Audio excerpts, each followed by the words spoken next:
ക്രിസിൻ്റെയും അതോടെ തന്നെ ദിവ്യയുടെയും കല്യാണം കഴിഞ്ഞതിന് ശേഷം ഒരുപാട് നെഗറ്റീവായിട്ടുള്ള കമൻസാണ് വന്നുകൊണ്ടേയിരിക്കുന്നത്. പ്രായത്തിന് ഇത്രയും വ്യത്യാസമുണ്ടല്ലോ, ഇനി എങ്ങനെയാണെന്നുള്ള രീതിയിലൊക്കെ പല രീതിയിലുള്ള കമൻസും കാര്യങ്ങളൊക്കെ വരുന്നുണ്ടായിരുന്നു. അങ്ങനെ ഇരിക്കുമ്പോഴാണ് ഇപ്പോൾ ലേറ്റസ്റ്റ് ആയിട്ട് നോക്കിക്കഴിഞ്ഞ് ദിവ്യ ഒരു വീഡിയോ ഇട്ടിട്ടുണ്ടായിരുന്നു. അത് കണ്ടിട്ട് ഒരുപാട് പേര് വന്നിട്ട് പ്രായമായല്ലോ ഇനി എന്ത് ചെയ്യുന്നുള്ള രീതിയിലൊക്കെ ചോദിച്ചുകൊണ്ടൊക്കെ ഉണ്ടെങ്കിൽ ഒരുപാട് പേര് മെസ്സേജൊക്കെ ഇത് കമൻസും ഒക്കെ ഇട്ടിട്ടുണ്ടായിരുന്നു.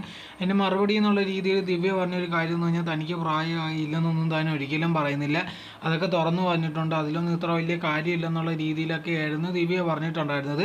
അത് കഴിഞ്ഞതിന് ശേഷം ഒരു വീഡിയോയിലുണ്ടെങ്കിൽ താനുണ്ടെങ്കിൽ വെളിയിലേക്ക് പോകുന്ന സമയത്തുണ്ടെങ്കിൽ ബാഗൊക്കെ കൊണ്ടുപോകുന്നുണ്ടായിരുന്നു. ഇത് കണ്ടിട്ട് ആൾക്കാരുണ്ടെങ്കിൽ ചോദിക്കുന്നുണ്ടായിരുന്നു വല്ല തൊഴിലുറപ്പിനും പോകാമെന്നോ എന്നുള്ള രീതിയിലൊക്കെ ചോദിക്കുന്നുണ്ടായിരുന്നു. അതിൻ്റെ മറുപടി എന്നുള്ള രീതിയിലുണ്ടെങ്കിൽ ദിവ്യ ഇട്ടിരുന്നത് ഇപ്പം പോകേണ്ട ആവശ്യമൊന്നും വന്നിട്ടില്ല എന്നുള്ള രീതിയിലൊക്കെയായിരുന്നു പറഞ്ഞിട്ടുണ്ടായിരുന്നത്.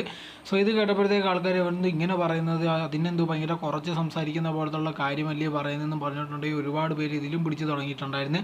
അതെന്തോ നിങ്ങൾ അങ്ങനെ പറഞ്ഞത്, അങ്ങനത്തെ ഉള്ളൊരു മോശമുള്ള രീതിയിലാണോ പറയുന്നതെന്നൊക്കെ പറഞ്ഞിട്ടായിരുന്നു ഒരുപാട് പേരുണ്ട് ഇത് കണക്ക് കമൻസും കാര്യങ്ങളൊക്കെ ഇട്ടിട്ടുണ്ട്. ഇതിൽ നിന്ന് നമുക്ക് മനസ്സിലാവുന്ന ഒരു കാര്യം എന്ന് പറഞ്ഞാൽ അവരോട് ബാക്കിയുള്ളവർക്ക് ഹേറ്റ് ഉണ്ട്. അതുകൊണ്ട് അവർ എന്ത് പറഞ്ഞാലും ശരി, ചെറിയൊരു വേർഡുണ്ടെങ്കിൽ വായിൽ നിന്ന് വീണാൽ പോലും ഉണ്ടെങ്കിൽ അതിനെതിരെ ഭയങ്കര നെഗറ്റീവായുള്ള കമൻസും കാര്യങ്ങളും ഇടാൻ വേണ്ടിയാണ് ആൾക്കാർ ഒരുപാട് പേര് ഇരിക്കുന്നത്. എന്തായിരുന്നാലും ശരി, ഭയങ്കരമായിട്ട് കാര്യമായിട്ട് അവരെന്തെങ്കിലും മറുപടി പറഞ്ഞിട്ടുണ്ടോ എന്ന് ചോദിച്ചാൽ ഇതുവരെ അങ്ങനെയൊന്നും ഇല്ല. ഇതൊന്നും മറുപടി പറയേണ്ട ആവശ്യം പോലും ഇല്ല. മറുപടി പറഞ്ഞു കഴിഞ്ഞാലാണ് തീർച്ചയായിട്ടും ഇത് കണക്ക് ഇതിൽ പിടിച്ചിട്ട് ബാക്കിയുള്ളവർ വന്നിട്ട് വേറെ ഏതെങ്കിലും കാര്യങ്ങൾ പറയാൻ നിൽക്കുന്നത്.